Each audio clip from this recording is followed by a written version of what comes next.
திருச்சிற்றம்பலம். என் ஆன்மீக நெஞ்சங்களுக்கும் அடியார் பெருமக்களுக்கும் என் இனிய வணக்கங்கள். இன்று ஒரு சிறிய சிந்தனையுடன் ஆரம்பிப்போம். அனைவருக்கும் விருப்பம் என்பது அதிகமாக இருக்கும். ஆனால் நம் தேவாதி தேவன் மகேஸ்வரனின் விருப்பம் என்னவாக இருக்கும்? தானோ எல்லாருக்கும் தலைவனாகிற மகேசன், மாமனாரோ மலைகளுக்கெல்லாம் தலைவனாகிய இமாலயன், நண்பனோ செல்வத்திற்கு அதிபதியான குபேரன், புதல்வனோ கணங்களுக்கு தலைவனான கணேசன் என்ற போதிலும் சிவபெருமான் பிட்சாடனராக இருக்கிறார் என்றால் ஈஸ்வரனுடைய விருப்பம்தான் பலம் பொருந்தியது என்பது நமக்கு தெரிகிறது. இன்று திருவெம்பாவை திருப்பள்ளி எழுச்சி பதிகம் 9 பார்ப்போம். முன்னை பழம் பொருட்கும் முன்னை பழம் பொருளே பின்னை புதுமைக்கும் பேர்த்தும் அப்பெற்றியனே, உன்னை பேரானாக பெற்ற உன் சீரடியோம் உன்னடியார் தாழ்பணிவோம் ஆங்கவர்க்கே பாங்காவோம் அன்னவரே எம் கணவர் ஆவாரவருகந்து சொன்ன பரிசே தொழும்பாய் பணி செய்வோம் இன்னவகையே எமக்கெங்கோ நல்குதியேல் என்ன கூறையும் இலுமேலோர் எம்பாவாய்.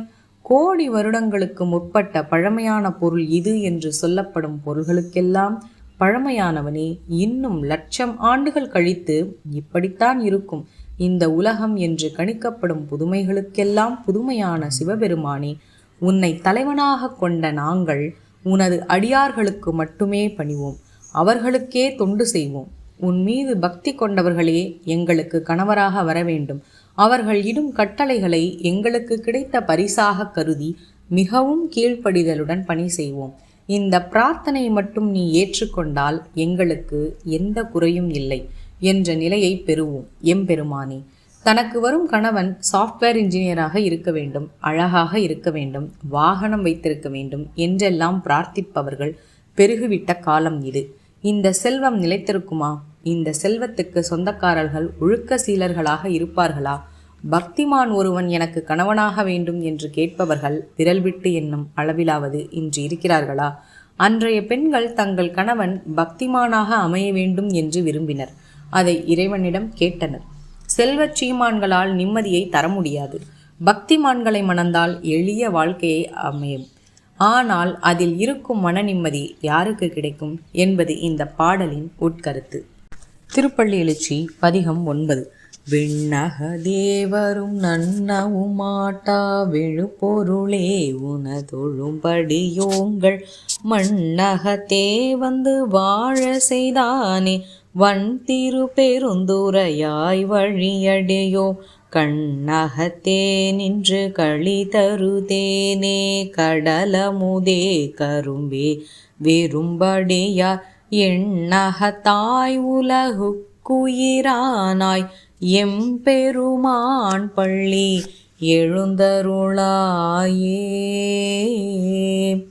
விண்ணுலகிலுள்ள தேவர்களாலும் நெருங்க முடியாத சிறந்த பொருளான எம்பெருமானே, உன்னை வணங்கும் அடியவர்களுக்காக நீ இந்த மண்ணுலகிற்கு வந்து அருள் செய்து வாழ வைத்தாய்.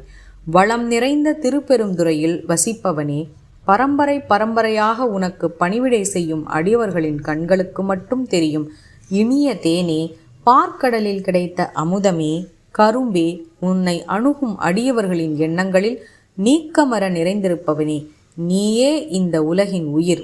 எம்பெருமானே, நீ கண் விழித்தால் இந்த உலகம் வாழும். திருச்சிற்றம்பலம். எம்பெருமானின் அருள் உங்கள் வாழ்வில் நிறைந்திருக்கட்டும்.